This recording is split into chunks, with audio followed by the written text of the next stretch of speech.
구하라. 하늘에 계신 우리 아버지여, 이름이 거룩히 여김을 받으시오며 나라가 임하시오며 뜻이 하늘에서 이루어진 것 같이 땅에서도 이루어지이다. 오늘 우리에게 일용할 양식을 주시옵고 우리가 우리에게 죄 지은 자를 사하여 준 것 같이 우리 죄를 사하여 주시옵고 우리를 시험에 들게 하지 마시옵고 다만 악에서 구하시옵소서. 나라와 권세와 영광이 아버지께 영원히 있사옵나이다. 아멘. 네, 우리 앞뒤 좌우로 한번 인사할까요? 네, 한 주간 동안 평안하셨습니까? 주님의 이름으로 축복합니다. 네, 손을 한번 좀 잡아주시고, 네, 오랜만에 뵙는 얼굴도 있고요.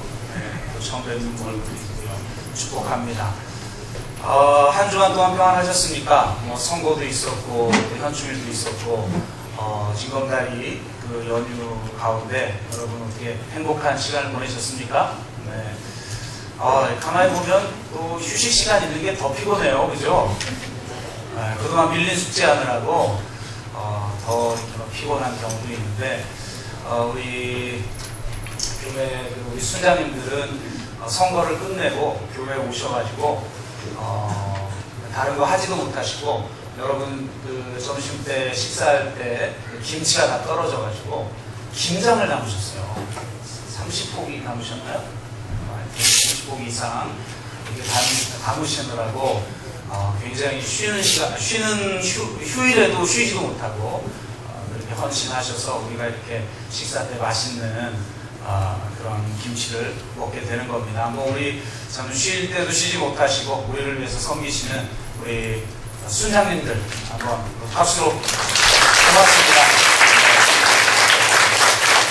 그 아름다운 성김을 본받아 저희도 잘 섬기겠습니다. 이렇게 격려를 해주시면 감사하겠고요. 오늘 먹을 때 특별히 맛있네 이렇게 하고 좀 일부러 오버를 좀 해주시면 좋겠습니다. 어쨌든 우리 순장님들뿐만 아니라 교회를 여러 방면 빛도 없이 이름도 없이 섬겨주시는 여러분들을 통해 이 교회가 든든하게 서가는 줄로 믿습니다. 오늘은 주기도문 다시 돌아왔는데요. 우리가 첫 시간에 주기도문은 굉장히 위험한 기도다 이런 말씀을 드렸습니다. 자기를 부인하고 자기 십자가를 지고 주님의 길을 따라야 하는 제자들에게 준 기도이기 때문에 그 기도는 우리가 쉽게 드릴 수 있는 그런 기도가 아니라는 이런 말씀을 좀 드리고, 또 두 번째 시간에는 우리의 기도의 대상이 누구인가가 중요하다라는 말씀을 드렸습니다. 현대인들은 하나님을 축소시키는 경향이 있습니다. 자기 취향에 맞게 길들이려는 경향이 있죠. 그래서 하나님을 우리가 다가가기 매우 편한 대상으로 만들어버리고, 내가 변하지 않아도 되는 신, 내가 조정할 수 있는 신, 내 말을 고분고분 들어주는 그런 신으로 만들고 싶어 한다라는 거죠. 그러나 하나님은 그런 하나님이 아니라 하늘에 계신 아버지인 줄로 믿습니다. 우리의 기도의 대상이 어떤 분인가를 분명히 알고 기도하지 않으면 우리가 열심히 기도했지만 비나이다 천지신명께 비나이다고 다를 게 하나도 없는 기도를 드릴 수도 있다라는 것을 기억하시기를 주의 이름으로 축원합니다.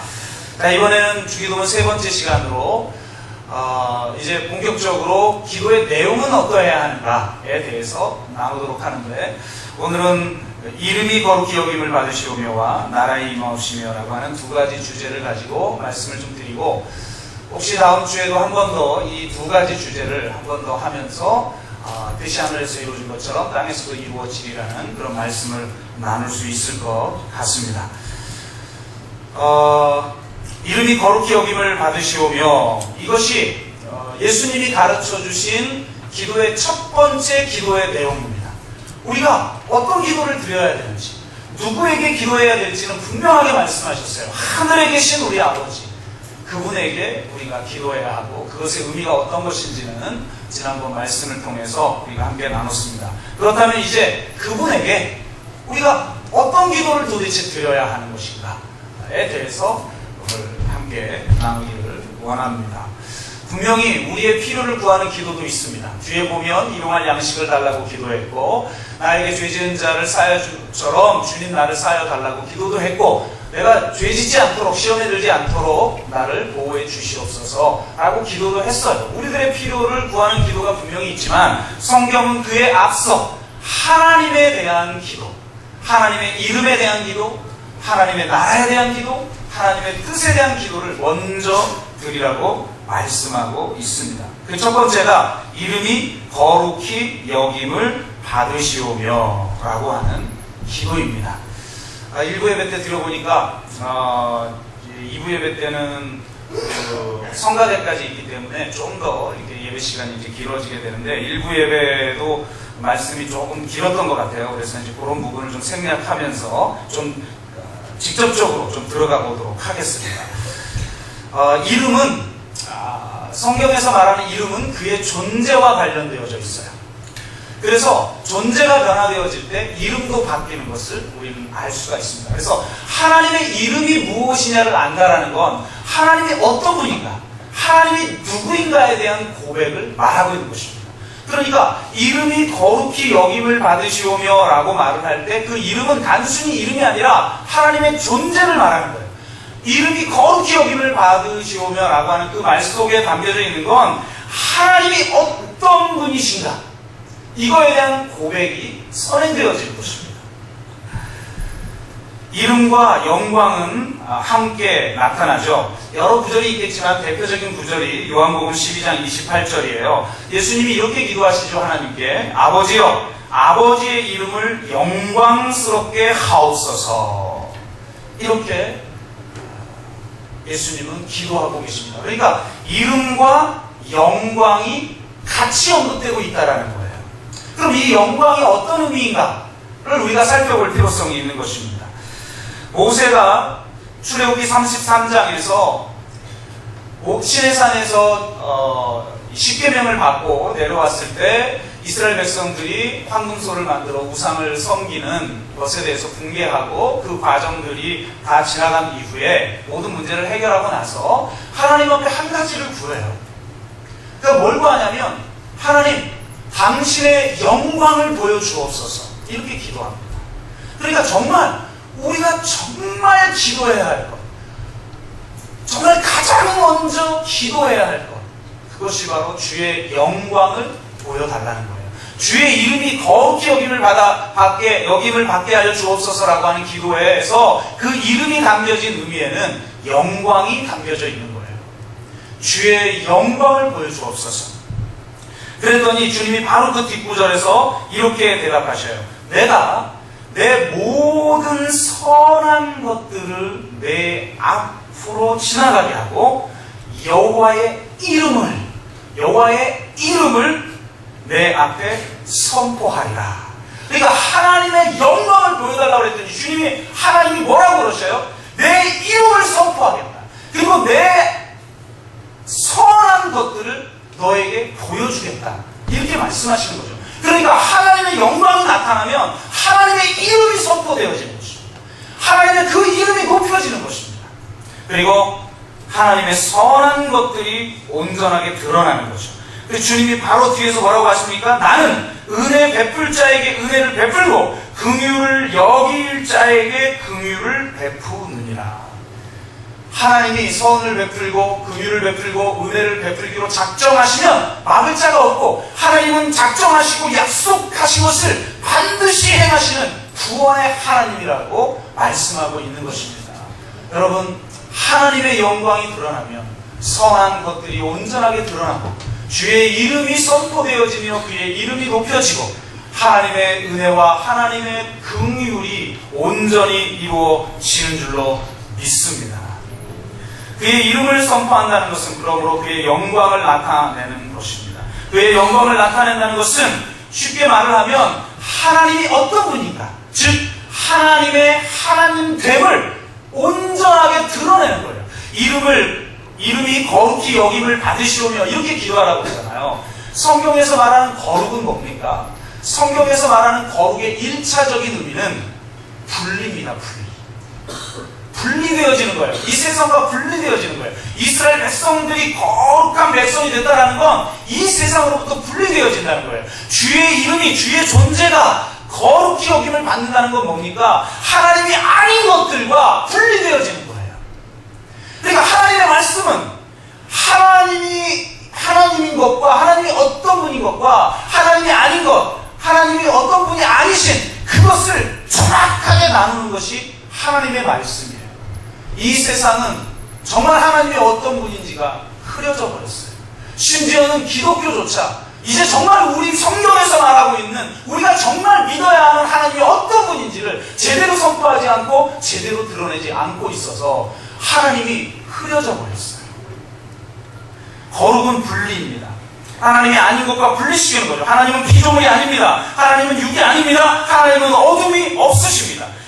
그러므로 거룩은 하나님이 피조물이 아니시고 전능자이심을 온전하게 드러내는 것입니다. 하나님이 이 땅에 육이 아니시고 영이심을 온전하게 드러내는 것이고, 거룩은 이 세상의 어둠을 물리치고 진정한 빛 되신 하나님을 온전히 드러내는 것입니다. 그것이 거룩이에요.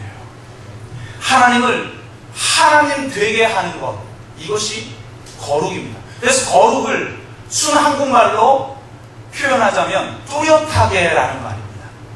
하나님을 뚜렷하게 만드는 거예요.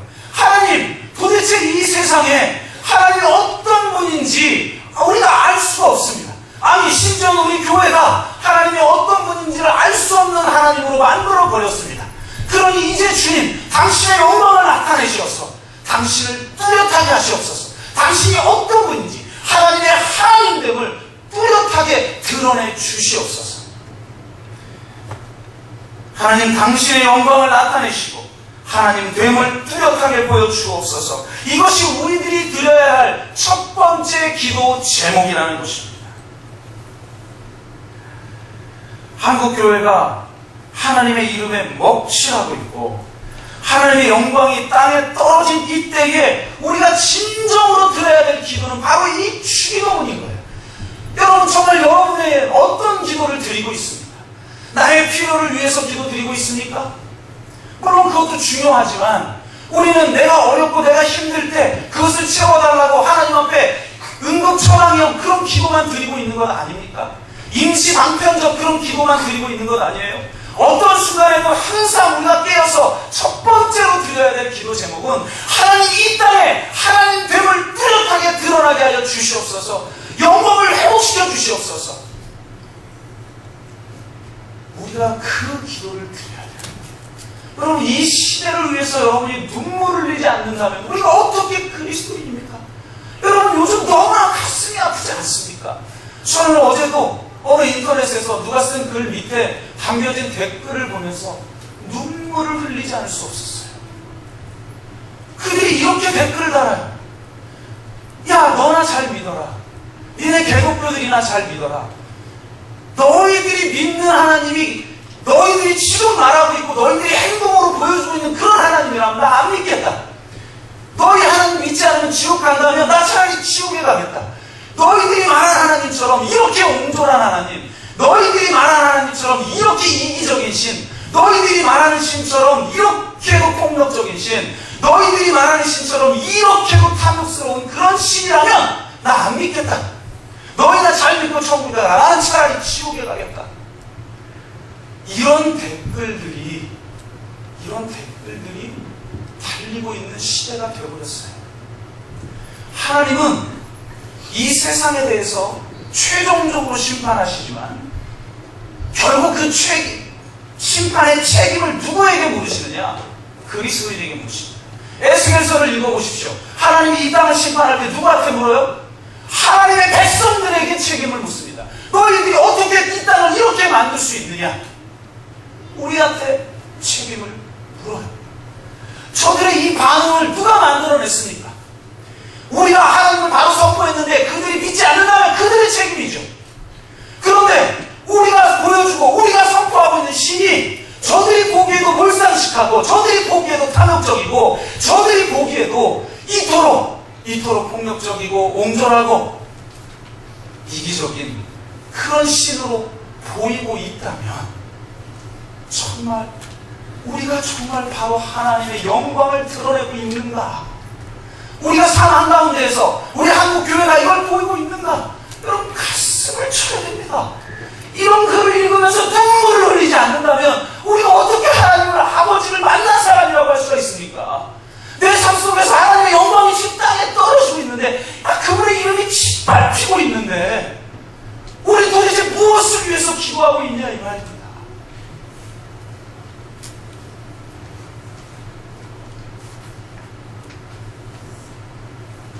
하나님이 여러분 그 이름이 지금 짓밟히고 있어요.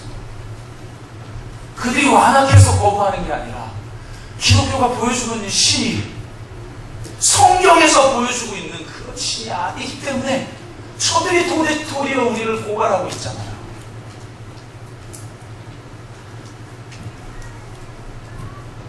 하나님의 이름이 거룩히 여김을 받게 해달라고 하는 그런 기도는 하나님이 하나님 됨을 이 땅에 보여달라고 하는 기도인 동시에 그런 하나님에 대한 우리의 반응을 고백하는 기도이기도 합니다. 하나님의 영광이 이 땅에 온전하게 드러날 때 우리의 반응은 예배인 것입니다. 정말 그 거룩 앞에, 그 영광 앞에, 그 높으신, 영화로우신, 위대하신 하나님의 이름 앞에서 우리가 온전한 예배로 반응하는 것, 그것이 그의 이름이 거룩히 여김을 받게 해달라는 그런 기도인 거예요. 하나님, 정말 하나님이 어떤 분이신지 흐려진 이 시대에 하나님 뚜렷하게 당신을 보여주시고 영광을 보여주시고 은혜와 긍휼을 베푸시고 당신의 선함을 나타내시고 당신의 이름을 선포하소서. 그런 자리에 우리가 하나님만을 높이며 당신을 예배하기를 원합니다. 예배와 사명은 분리되지 않습니다. 기독교에서 예배와 사명은 하나입니다.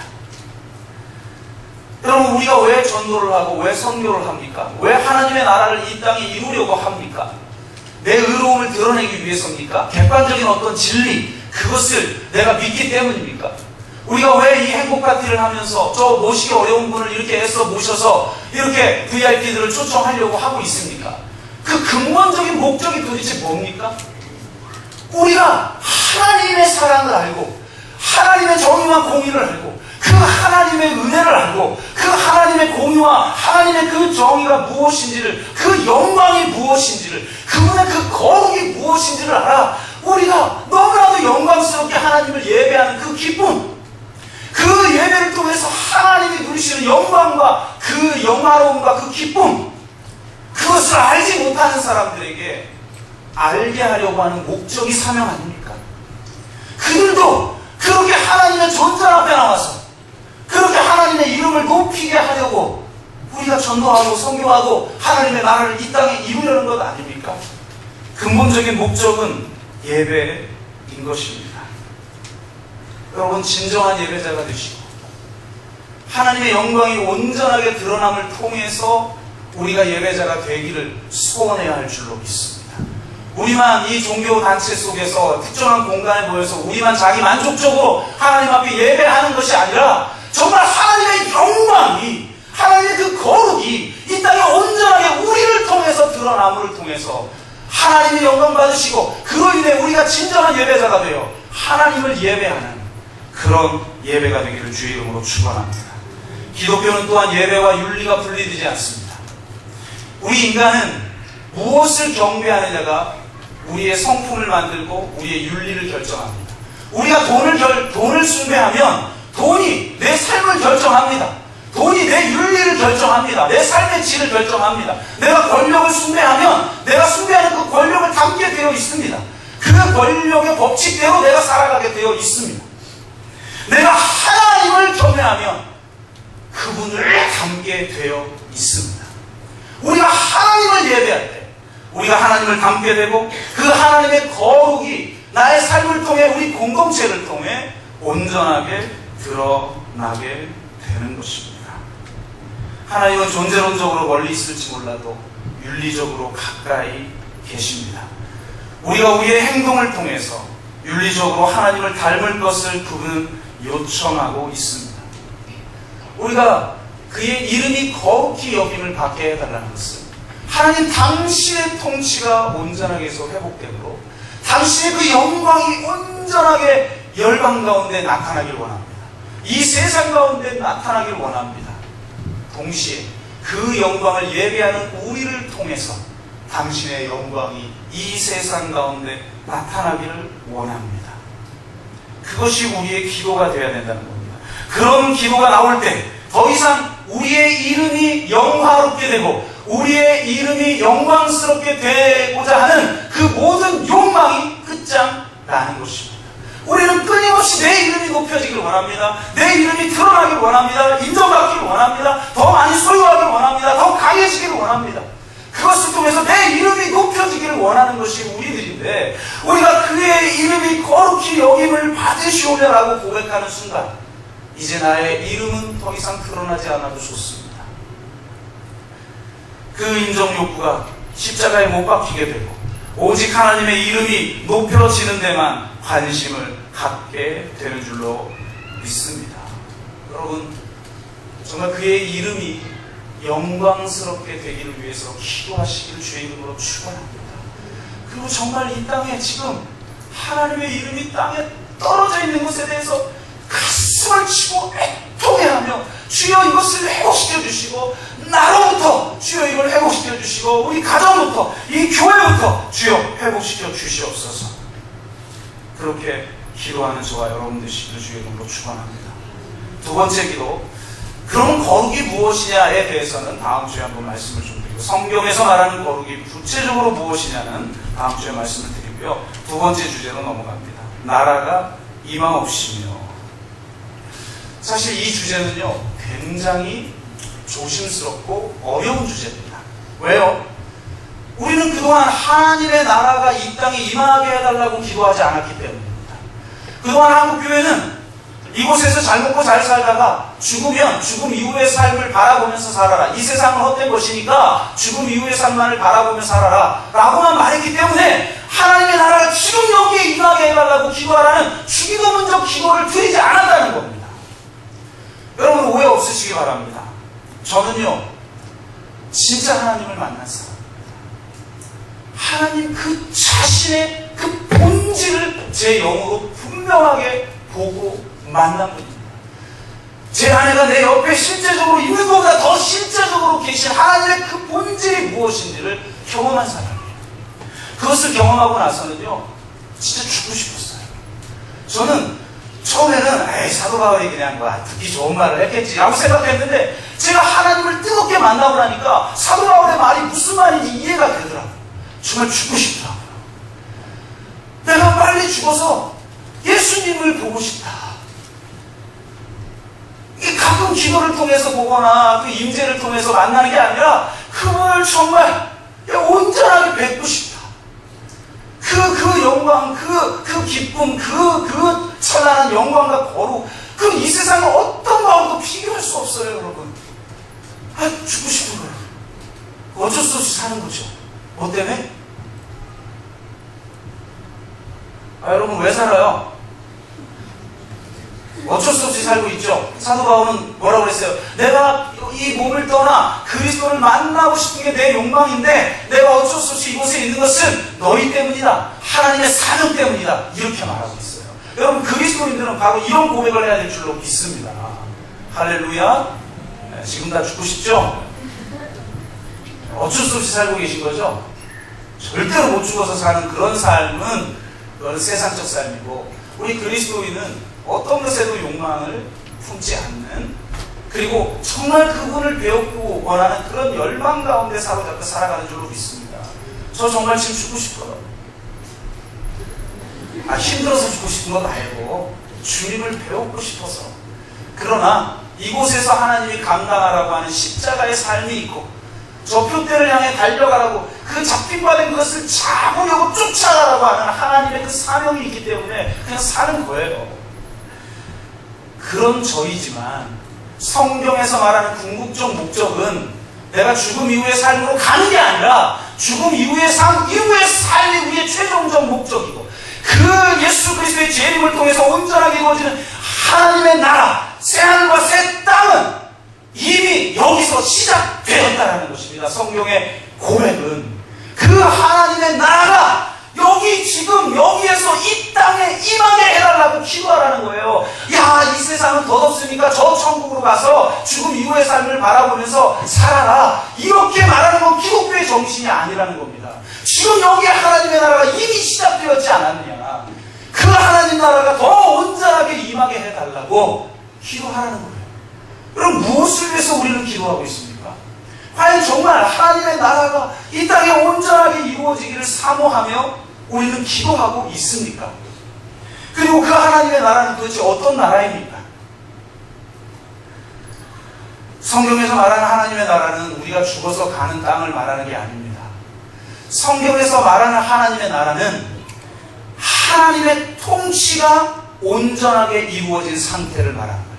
그분의 통치권이 온전하게 행사되어지는 것을 성경은 하나님의 나라라고 말하는 거예요. 하나님의 다스림이 온전히 이루어지는 나라가 하나님의 나라입니다. 말 그대로 하나님이 통치하시는 나라입니다. 그리고 말 그대로 하나님의 나라인 것입니다. 그냥 작은 내 마음의 세계에서 이루어지는 정도가 아니라는 겁니다. 나 한 개인의 문제가 아니라는 겁니다. 우리가 기도해야 될 것은 나 개인이 잘 먹고 잘 살게 해달라고, 기도 응답해달라고, 형통하게 해달라고, 그런 기도 드릴 수 있어요. 그러나 먼저 우리가 드려야 될 기도는 하나님의 나라가 이 땅에 온전하게 이루어지기를 위해서 기도해야 하는 것입니다. 말 그대로 나라입니다. 개인적인 문제로 환원될 수가 없어요. 하나님의 통치가 이루어지는 나라이기에 나라가 하나님의 나라인 것입니다. 그러므로 그 하나님의 나라는 매우 정치적이고 매우 경제적이고 매우 문화적이고 매우 사회적이고 매우 종교적인 차원을 가진 하나님의 통치라는 거예요. 그래서 우리가 하나님의 나라를 선포하는 순간 그 선언에는 정치적인 면이 담겨져 있고 경제적인 면이 담겨져 있고 문화적인 면이 담겨져 있고 사회적인 면이 담겨져 있고 종교적인 면도 담겨져 있을 수밖에 없다는 거예요.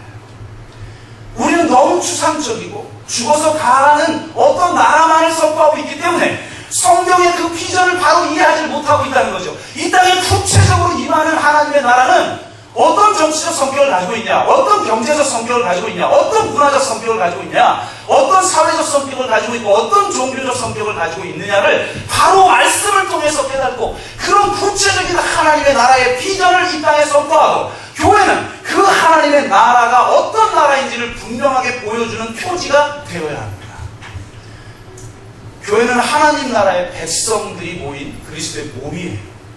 그렇기 때문에 그 속에서 하나님의 나라가 어떻게 이루어지는지를 분명하게 보여주지 않으면 그건 종교 집단이지 교회가 아닌 것입니다. 그래서 여러분에게 분명하게 말씀을 드립니다. 성경에서 말하는 복음은 성경에서 선포하고 있는 하나님의 나라는 정치적이며 경제적이며 문화적이며 사회적이며 종교적입니다. 우리가 복음을 선포하는 순간 우리는 정치적 행위를 하는 것이고 우리는 경제적 행위를 하는 것이고 우리는 문화적 행동을 하는 것이고 우리는 사회적 행동을 하는 것이고 우리는 종교적 행위를 하는 것입니다. 그 중에 가장 중요한 특징이 정치적인 특징이 있습니다. 왜냐? 하나님 나라는 하나님의 통치이기 때문입니다. 정치란 바르게 통치하는 것이죠. 그렇기 때문에 하나님이 당신의 영광을 이 땅에 회복시키시면서 당신의 선한 것을 온전하게 드러내고 당신의 이름이 무엇인지, 당신의 본질이 무엇인지, 당신의 성품이 무엇인지 그것이 구체적인 우리 삶의 현장 속에서 이 세상의 삶에서 어떻게 드러나야 되는지를 우리에게 구체적으로 보여주고 있다는 거예요. 교회는 하나님 나라의 표지이기 때문에 대안적 사회이고 대조사회이고 대항사회입니다. 이 땅이 사단이 지배하고 있고 사단의 통치 속에서 왜곡되어 있을 때 그것은 하나님의 나라가 아니야. 하나님의 나라는 이런 원리에 의해서 이런 하나님의 성품을 드러내는 그런 나라야. 이것을 전적으로 전 공동체적으로 보여줘야 하는 곳이 교회라는 말이에요. 교회는 하나님의 나라가 어떤 나라인지를 보여줘야 하기 때문에 교회는 정치적일 수밖에 없고 경제적일 수밖에 없고 문화적일 수밖에 없고 사회적일 수밖에 없고 종교적일 수밖에 없다는 것을 여러분 분명히 기억하셔야 됩니다. 이것이 하나님의 말씀입니다. 한국교회에서 그녀와 선포되었던 반쪽짜리 복음이 아니라 여러분이 직접 성경을 읽어야 돼요. 성경은 뭐라고 말하고 있는가? 예수 그리스도는 무엇을 위해서 이 땅에 오셔서 죽으셨는가? 교회가 정치적이어야 하느냐 아니냐, 이 논쟁은 이미 끝난 논쟁입니다. 여러분, 성경은 이미 결론을 내리고 있어요. 하나님의 나라는 정치적이고 사회적이고 문화적이고 경제적이고 종교적인 나라이다. 그분의 통치가 온전히 회복되어지는 나라다라고 말하고 있어요. 그의 나라가 이 땅에 온전하게 이루어질 것을 보여주는 교회는 정치적일 수밖에 없다는 겁니다. 중요한 것은 어떤 정치냐는 거예요. 교회가 보여줘야 하는 정치는 무엇이냐? 성경은 하나님 나라의 정치라고 말하고 있습니다. 하나님 나라의 정치는 뭐냐? 성경은 분명하게 말합니다. 십자가적 정치다. 이 세상 모든 권세자들과 리더들은 높아지려고 한다. 더 많이 소유하려고 하고, 더 높아지려고 하고, 더 강해지려고 하고, 권력을 가지려고 한다. 그런데 너희는 낮아져라. 너희는 모든 걸 반대하고 놓고 자기를 부인하고 자기 십자가를 짊어지라. 그렇게 말씀하고 있습니다. 다니엘서에서 하나님 나라의 비전을 정확하게 보여줍니다. 짐승의 나라를 격파하는 인자의 나라의 비전을 우리에게 보여주고 있어요. 이 비전을 가진 유대인들은 다니엘서를 어떻게 해석했냐면, 짐승의 나라는 로마다. 이거는 요한계시록에서 분명하게 언급하고 있기 때문에 로마가 맞죠. 짐승의 나라가. 그 로마인데 그 로마를 격파하는 인자의 나라가 이루어질 것이다. 메시아가 오셔서 그 인자의 나라를 세울 것이다 라고 말하고 있어요. 근데 그 인자의 나라는 어떤 나라냐? 로마를 격파해야 되니까 로마보다 더 강한 로마 같은 나라인 거예요. 그게 유대인들이 꿈꿨던 나라예요. 그러니까 메시아는 얼마나 강력한 메시아여야 돼요. 그러니까 죽은 자도 살리고 막 무리를 걷고 파도를 잠잠하니까 사람들이 바로 이 사람이구나. 제자들도 놀란 거죠. 누구이기에 이 파도를 잠잠케 하는가. 그래서 이분야말로 메시아고, 이분야말로 그 로마를 격파하는, 진정한 로마보다 더 강력한 로마 같은 나라, 그 인자의 나라의 메시아다. 이렇게 믿고 따랐는데 주님이, 그렇게 멋있었던 주님이 5,000명을 먹이시고 또 남고 무리를 건너시기도 하시고 파도를 잠잠케 하기도 하고 죽은 자를 살리기도 하던 그 예수님이 너무나 나약한 소리라는 거죠. 베드로에게.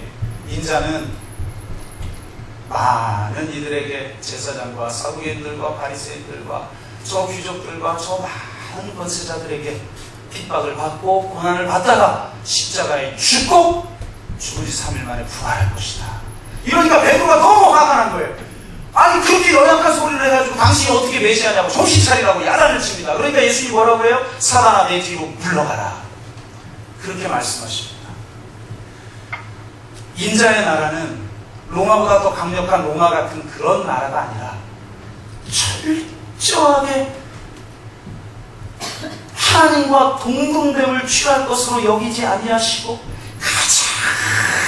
가장 낮은 십자가의 자리에까지 종의 형체를 입으시고 자기를 아낌없이 십자가에 내어주신 십자가의 자기 희생적 사랑을 통해서만 이루어지는 나라인 것입니다.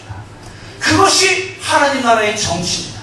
세상 사람들은 더 많이 가지려고 하고 더 높아지려고 하지만 인자의 나라에 있는 하나님의 백성들은 더 낮아지려고 하고 더 비우려고 하고 자기 이름을 높이는 것이 아니라 오직 하나님의 이름을 높이며, 십자가가 세상 사람들이 볼 땐 너무나 어리석고 너무나 연약해 보이지만 바로 그 십자가가 정사와 권세와 세상의 어두운 주관자들과 하늘에 있는 악한 영들을 제압하고 그들을 격파하고 물리치는 하나님 나라의 능력임을 고백하는 사람들에 의해서 세워지는 나라, 그 나라가 인자의 나라인 것입니다. 십자가를 경험한 하나님의 백성들은 결국 십자가의 정치를 이 땅에 행해야 합니다. 나 자신을 온전히 내어줌으로써 진정한 생명을 탄생시키는 예수 그리스도의 십자가의 능력을 맛본 우리이기에 우리 또한 그 십자가적 정치의 원리를 가지고 살아가야 하는 것입니다. 그런 정치가 온전하게 이루어지는 백성의 공동체가 교회이고, 교회는 하나님이 이런 방법을 통해서 이 십자가의 원리를 통해서 세상을 통치하기를 원하신다는 걸 선포해야 하는 것입니다. 그러므로 복음은 정치적입니다. 여러분이 믿든 믿지 않든 정치적입니다.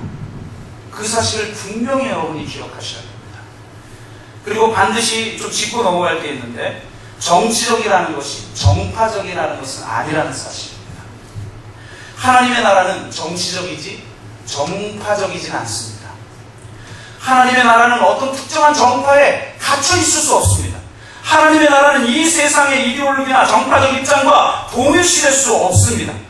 따라서 하나님의 나라의 정치를 보여줘야 하는 교회는 결코 정파적일 수가 없어요. 그런데 한국 교회는 너무나 정파적입니다. 한국 교회는 특정 정파의 친화적인 특성을 드러내는, 만천하에 드러내고 있다는 거예요. 그렇기 때문에 진짜 십자가가 무엇인가를 바로 선포해야 되고, 피 묻은 십자가의 복음을 바로 선포해야 되고, 하나님의 나라가 무엇인지를 바로 선포해야 되고, 하나님 나라의 정치가 무엇인지를 바로 선포해야 되는 거예요. 그게 지금 우리 교회에 주어진 사명 중에 하나인 것입니다. 교회는 어떤 특정 정파를 지지할 수 없습니다. 한 개인이 자기의 선택에 따라 선택할 수 있지만 교회적으로 그렇게 지지할 수 없습니다. 여러분, 그리스도인이라면 여당을 지지해야 됩니까? 야당을 지지해야 됩니까? 진보정당을 지지해야 됩니까? 녹색당을 지지해야 됩니까? 어느 정당 지지해야 되죠? 여러분이 하나님의 말씀을 제대로 알고 하나님의 나라가 어떤 나라인지를 제대로 알고 나서 그것에 맞는 걸 스스로 선택하십시오. 어떤 걸 선택해도 교회 안에서 다 품어야 됩니다. 그러나 분명히 그걸 선택할 때는 내가 자라온 정치적 환경, 내가 자라온 지방세, 내가 자라온 이데올로기적 교육, 이걸 가지고 선택하면 안 됩니다. 그건 하나님의 방법이 아니에요. 정말 하나님의 나라가 무엇이냐를 바로 알고 그것을 가지고 선택한다면 어떤 선택이든지 교회는 모두를 품고 모두가 함께 하나님의 공동체를 만들어가야 되는 줄로 믿습니다. 그러므로 여러분, 정파가 다르다고 해서 서로 정죄하는 일이 결코 없으셔야 됩니다. 단 전제가 있습니다. 내가 하나님의 나라에 대해서 제대로 알고 있는가? 정말 제대로 알고 있는가? 그것을 전제로 한다면 그것을 통해서 우리는 이 모든 세상에 존재하는 모든 정파를 다 품을 수 있습니다. 여당도, 야당도, 진보정당도, 녹색당도 다 품을 수 있습니다. 동시에 그 모든 정당을 비판할 수 있고 넘어서고 초월할 수 있는 것이 하나님 나라의 비전인 줄로 믿습니다. 그 비전을 분명하게 가져야 돼요. 고민한 것 없이 그냥 내가 가지고 있는 그냥 그 성향대로 그렇게 하나님 나라를 평가해서는 안 된다는 거예요. 하나님의 나라가 뭐냐? 성경을 통해서 분명하게 알아야 돼요. 우리가 이 말씀을 통해서 분명히 하나님 나라를 알고 하나님의 성품이 무엇인지를 모르면 계속해서 하나님의 영광이 땅에 떨어지는 그런 교회가 되어버릴 것입니다. 하나님의 나라는 이 땅에 침투하는 하나님의 통치입니다. 이 세상을 지배하고 있는 사랑의 나라를 우리는 빼앗는 용사로 부름을 받았습니다. 그러므로 교회는, 그리스도의 몸인 교회는 전부 그리스도의 군사로 부름받은 줄로 믿습니다. 어떤 분들 제가 분명히 말씀드립니다. 그리스도인에게는요, 중립이란 존재하지 않습니다. 회색지대는 존재하지 않아요. 그리스도인에게는요, 하나님과 사단의 싸움이 있는 그 전선에 있는 것만 중요합니다. 내가 어떤 정치, 어떤 경제, 어떤 문화, 어떤 사회, 내가 어떤 종교 속에서 진짜 하나님은 어떤 나라를 이루시길 원하시냐를 하나님의 말씀을 통해서 바로 알고 그것을 이루는 영적 싸움을 싸우도록 우리는 부름받은 자예요. 세상에는 회색지대, 중립지대 존재하지 않아요. 싸움의 현장에서 우리는 어떤 방향을 향해 나가고 어떤 가치를 추구하고 어떤 하나님의 말씀을 붙들고 살아갈 것인가, 그걸 선택해야 합니다. 우리가 바른 선택을 하기 위해서 하나님의 말씀을 제대로 공부해야 돼요. 제대로 알아야 되는 거예요. 어설프게 자기가 가지고 있는 이데올로기나 철학적 사상을 성경에 투사시키지 말고 하나님의 말씀이 뭐라고 말하고 있는가, 그것을 바로 깨달으시는 저와 여러분 되시길 바랍니다. 사람들은 자꾸 자신이 경기장 밖에 있는 것처럼 이야기를 해요. 구경꾼처럼 이야기를 합니다. 절대 그리스도인들은 그런 자세를 가지고 접근하면 안 됩니다. 그리스도인은 영적 전쟁, 싸움의 전선을 한가운데에서 자기 십자가를 지고 자기를 부인하고 십자가의 길, 남들은 다 넓은 길을 가는데 좁은 길로 가는 선택을 통해서 십자가의 방법으로 너무나도 어리석고 너무나 연약해 보이지만 이것이 세상을 구원하는 능력인 걸 알아 아니라 십자가를 살아가는 삶을 선택해야 되는 사람이 그리스도입니다. 어떤 사람은 경기장 내에 있다고 생각하면서 자신들이 선수인 걸 망각하고 자신들이 마치 심판인 것처럼 판단하는 사람들이 있어요. 더 큰 문제는 편파적인 심판의 역할을 한국 교회는 너무 많이 했다는 겁니다. 이 세상은 사단이 지배하는 세상입니다. 예수님을 유혹할 때 뭐라고 그랬어요? 이거 내가 넘겨받은 건데 이거 다 내 거니까 내가 이거 줄 테니까 내 무릎 꿇고 경배해라. 그럼 다 줄게. 이 세상이 통치하고 있고 하나님의 정의와 하나님의 공의가 하나님의 사랑과 그 은혜가 이 땅에 있지 않아. 그 생명이 아닌 주님의 문화가 이 세상의 문화라는 거죠. 그렇기 때문에 이 세상은 매우 불공정한 경기장과 같습니다. 비유를 하자면 마치 주니어급 선수가 헤비급 선수와 경기를 해야 하는 그런 경기장과 같습니다. 그런데 이 심판은 놀랍게도 헤비급 선수가 주니어급 선수에게 폭력을 행사할 때 뒷짐지고 있다가 주니어급이 헤비급 선수에게 더 이상 견딜 수 없어 저항을 하거나 불공정하고 부정의한 게임의 규칙 자체에 대해서 항의를 하면 그때 끼어듭니다. 계속 경기를 쏟게 하라고, 가만히 있으라고, 긍정적으로 생각하라고, 폭력을 써서는 안 된다고, 이 저항과 항의에 동참하고자 하는 사람들에게 중립을 지키라고 말을 합니다. 여러분, 우리가 착각하면 안 되는 것이 심판은 오직 하나님이십니다. 우리는 이 불공정한 경기장 내에서 살아가는 선수들이에요. 그리스도의 군사로 부름받은 사람들이에요. 중립을 지키라고 말하는 말 자체가 이미 중립적이 아닌 말입니다. 경기장 내에서 중립이라는 것은 누군가에게 도움을 주거나 누군가에게 피해를 주는 행동입니다. 내가 농구 경기를 하고 있어요. 내가 축구 경기를 하고 있어요. 근데 난 중립을 지킨다고 가만히 있어요. 그러면은 적에게 이롭게 하는 거죠. 사단에게 이롭게 하는 것이죠. 그리스도인은 영적 전선 앞에서 십자가를 짊어지고 십자가도 삶의 방식을 철저히 살도록 부름받은 하나님의 백성인 줄로 믿습니다. 버스 44라는 영화가 있어요. 실화입니다. 실화를 영화로 만든 겁니다. 중국에서 실제로 벌어진 일인데요. 어떤 청년이 시골 버스에 탑승을 합니다. 조금 후에 두 사람이 더 올라타는데 알고 보니까 이 사람들이 강도였어요. 그래서 이 강도들이 그 버스 안에 타 있는 많은 사람들의 돈을 갈취합니다. 돈이 없다고 하는 사람은 폭력을 행사하니까 돈이 나와. 이상한 건 없어도 폭력을 행사하면 돈이 나온다는 사실이에요. 그러니까 이게 흥신소 조폭이 여전히 있는 거죠. 참 신기해요. 여러분 누구 꼬주고 돈 못 받아본 적 있잖아요. 근데 그 사람이 꼭 차는 사요. 신기하게. 그죠? 참. 그러니까 막 그 영화에서 보면 막 때리니까 돈이 어디선가 나와요. 그래서 돈을 다 갈취해가지고 나가려다 보니까 버스 운전수가 여자였던 거예요. 그러니까 이 강도가 이 여성 운전수를 끌고 바깥으로 나가서 성폭행을 하려고 합니다. 저항을 하지만 소용없었습니다. 그 광경을 지켜보는 버스 안에 있는 많은 관객들이 누구도 나서지 않습니다. 침묵을 지키고 있습니다. 중립을 지키고 있습니다. 이 청년만 도대체 당신들 뭐하고 있는 거예요? 이 많은 수가 뭐하고 있는 거예요? 단 2명을 뭐하고 있는 거예요? 당신들 아무도 나서지 않습니다. 그래서 이 청년만 따라 내려가서 그 죄악된 행위를 막으려고 하다가 도리어 그 강도에게 칼에 찔려서 다리가 찔려서 쓰러집니다. 결국은 그 여인은 성폭행을 당하고 그 강도들은 그 자리에서 도망을 가버리고 맙니다. 조금 후에 옷매무시를 다듬은 여성 운전수가 버스 안으로 들어오니까 모든 사람들이 고개를 숙일 뿐입니다. 그 여성을 도우려고 나갔다가 칼에 찔린 이 청년이 이제 버스 안으로 올라탑니다. 그 영화에서는 아예 올라타지 못하고 이 여성 운전수에게 거부받는데 원래 실화에서는 올라타요.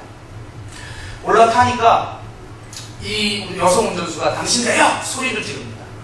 당신을 태우고 갈 수 없어! 그러니까 하소연 하는 거죠. 아니 다 가만히 있었고 나만 당신을 도우려고 했는데 왜 나는 태울 수 없다는 거냐? 다 필요 없으니까 나가. 당신이 안 나가면 이 버스 떠날 수 없어. 그렇게 실갱이를 벌이니까 빨리 가야 되는데 버스가 안 가는 거잖아요. 그러니까 그때 비로소 관객들이 막 소리 지르면서 빨리 나가 그러면서 갑자기 나서기 시작하더니 이 사람을 버스 바깥으로 끌어내립니다.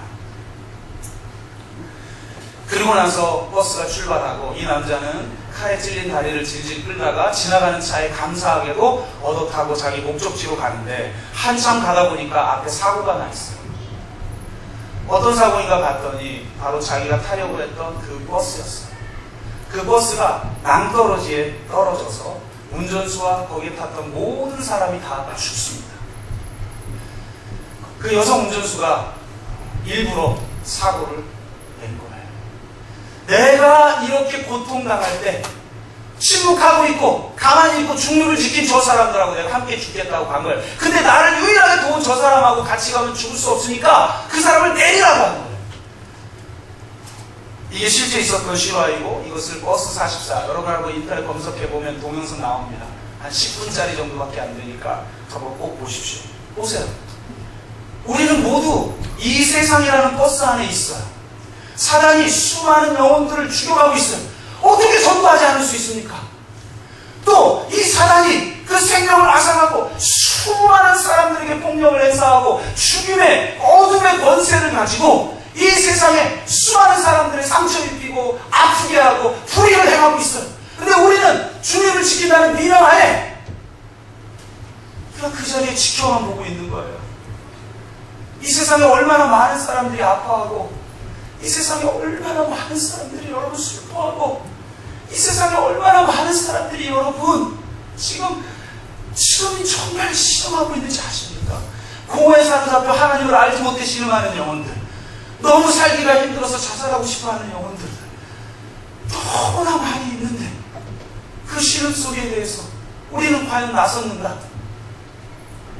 마치 버스 안에서 침묵하고 중립을 지키고 있던 사람들처럼 그냥 내 안전이 중요하지, 내 삶이 중요하지 그런 생각만 하고 살지는 혹시 않았냐 이 말이에요.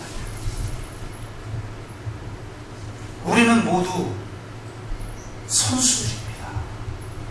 심판처럼 그렇게 중립을 지키고 있거나 경기장 밖에 있는 사람처럼 구경꾼처럼 그렇게 살아서는 결코 하나님의 이름이 거룩히 여김을 받는 그런 삶을 교회가 살 수가 없는 거예요. 하나님이 어떤 분이신가? 자기 아들을 아낌없이 십자가에 내어주셔서 자기 희생적 사랑으로 그 십자가의 능력으로 이 세상을 구하고 우리를 구원하신 하나님이십니다. 그 하나님을 구체적인 삶의 현장 속에서 우리가 그분의 이름을 드러내고 그분을 뚜렷하게 만들고 내 왕국을 건설하는 것이 아니라 하나님의 나라를 건설하는 삶을 살아야 돼요. 당신의 나라가 임하시옵소서라는 기도는 뒤집으면 뭐냐? 내 나라를 끝장내게 해주십시오 라는 기도예요. 내가 내 왕국을 건설하기 위해서 살았던 모든 삶을 주님 십자가에 못 박기를 내가 원합니다. 내 중심적이었던 삶을 십자가에 못 박고 원수까지 사랑하기를 원하고 이 땅의 불의를 방관하지 않고 하나님의 공의와 하나님의 정의를 이 땅에 온전하게 이루는 삶을 살게 하여 주시고 하나님을 알지 못하는 저 불쌍한 영혼들에게 복음을 증거하고 내 삶과 주님 교회의 공동체적 삶을 통해서 하나님 나라의 표지가 무엇인지를 분명하게 보이며 살게 하여 주옵소서. 이렇게 기도해야 합니다. 그것이 기독교적 기도인 것입니다. 결론을 맺습니다. 여러분은 자기 이름의 영광을 위해서 살아갑니까? 하나님의 이름이 거룩히 여기도록 살아갑니까? 여러분은 내 나라를, 내 왕국을 건설하기 위해서 살아갑니까? 하나님의 나라가 이루어지기 위해서, 지도록 하기 위해서 살아갑니까? 내 이름을 높이려고 하고 내 왕국을 건설하려고 하는 이 욕망을 십자가에 못 박으십시오. 저는 기도할 때든 제가 어떤 사역을 할 때든 예전 하나님을 만났던 그 순간을 항상 기억합니다. 정말 제가 너무나 절망스러울 때 저를 찾아오셨던 하나님. 그래서 제가 신학대학을 갔고 또 사역을 하는 중에 내가 목사 같지도 않고 정말 하나님의 사명을 감당하기도 정말 부족한 자처럼 여길 때, 내가 죄를 이기지 못하고 그 죄에 사로잡혀 신음하고 있을 때, 그래서 하나님 제발 이 죄를 이길 수 있게 하여 주시옵소서. 그렇게 기도할 때 하나님이 저에게 찾아오셨고, 예수 그리스도가 정말 인격적으로 저에게 찾아오셔서 실제적으로 말씀하셨어요. 저는 그 말씀을 항상 붙듭니다. 혹 내가 너무나도 인간적이지 않는가, 내 연약함이 너무나 드러나서 하나님의 나라를 혹시 내가 무너뜨리고 있지 않는가, 그것을 살피기 위해서 끊임없이 그때를 기억합니다. 제가 죄를 이기지 못하는 나 때문에 절망하고 있을 때 주님이 찾아오셔서 말씀하여 주셨어요. 죄를 이기지 못하는 너 때문에 절망하느냐? 죄를 이기지 못하는 그 너가 그렇게도 중요하냐? 죄를 이기지 못하는 너 때문에 절망하지 말고 그 죄로 인해 아파하는 예수님으로 인해 절망하라. 죄를 이기지 못하는 바로 너 때문에 절망한다면 너는 여전히 그 너에 갇혀있는 것이다. 여러분, 기독교는요, 세속적인 자아에서 종교적인 자아로 변화되는 게 아닙니다. 세속적인 자아도 자아고 종교적인 자아도 자아예요. 세속적인 자아도 자아고 경건한 자아도 자아입니다. 성경은 우리 자아가 세속적 자아에서 종교적 자아로 변화되는 걸 말하는 게 아니라 이 자아가 십자가에서 죽는 걸 말하는 겁니다. 심지어는 죄를 이기지 못하는 그 나도 중요한 게 아니라는 거예요. 지금 세상은 우리가 너무나 중요해졌어요. 나가 너무나 중요해졌어요. 그래서 자기개발이 판을 치고 있고 심리학이 판을 치고 있어요. 왜? 내가 너무 중요해졌으니까. 현대인의 가장 중요한 질병은 바로 나예요. 나의 이 에고예요. 이거를 죽이라는 거예요. 저는 내가 얼마나 이 종교적인 것 속에서도 이기적인지를 알았어요. 내가 죄를 이기지 못하는 그 못난 나 때문에 절망하고 있었구나. 내가 그렇게도 중요했구나. 그 나 때문에 슬퍼하고 계시는 예수님의 마음을 헤아리지 못하는 거죠. 주님, 내가 십자가에서 죽었습니다. 당신만이 중요합니다. 당신만을 사랑합니다. 당신만을 드러내길 원합니다. 당신이 높여지길 원합니다. 오직 그것이 우리의 삶의 이유인 것입니다. 예수 그리스도, 그분을 더 사랑하시고 그분만을 높이시고 그분만을 온전하게 드러내십시오. 그래서 그의 이름이 거룩히 여김을 받게 하십시오. 하나님이 어떤 분인지를 뚜렷하게 드러내십시오. 하나님의 나라가 이 땅에 온전하게 이루어질 수 있도록 구하십시오. 하나님의 나라가 이 땅에 임하시옵소서. 주님, 저 세상 사람들이 하나님의 이름을 이렇게 짓밟고 있습니다. 하나님, 더 이상 견딜 수가 없으니 하나님의 나라가 이 땅에 이루어지게 해주십시오. 그렇게 우리가 기도해야 합니다. 여러분, 하나님의 이름이 땅에 떨어지고 있어. 내가 중요한 것이 아니라 주님만이 중요합니다라고 고백하는 가운데 하나님의 임재 속에, 하나님의 영광 속에 하나님의 나라를 맛보는 저와 여러분 되시기를 주의 이름으로 축원합니다. 우리 한번 기도합시다.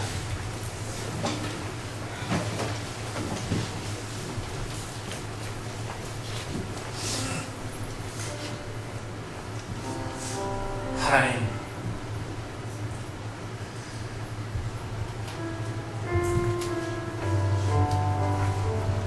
하나님의 이름이 땅에 떨어져 짓밟히고 있는데 하나님의 영광을 돌려야 될 교회마저 저 피 묻은 십자가의 복음이 아니라 이 세상의 성공의 법칙을 선포하고 있는데 하나님 가슴이 너무 아픕니다.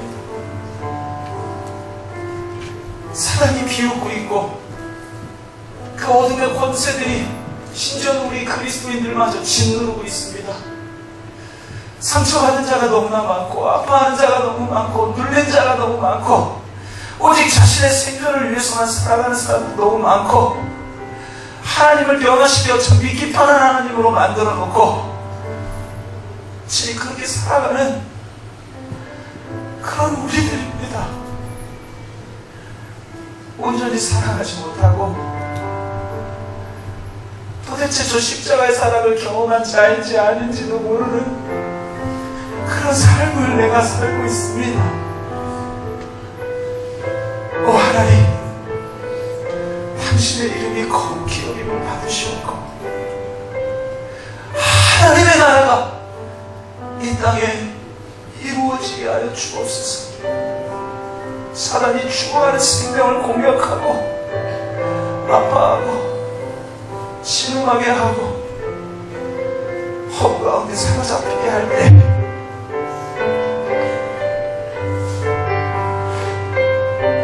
내 문제에 사로잡혀 사는 자가 아니라 하나님의 영광을 위해서 내 삶을 드리는 자, 하나님의 나라가 이 땅에 이루어지도록 기도하며 우리를 통해 하나님의 통치가 온전하게 회복되어질 수 있도록 헌신하는 우리가 되게 하여 주시옵소서.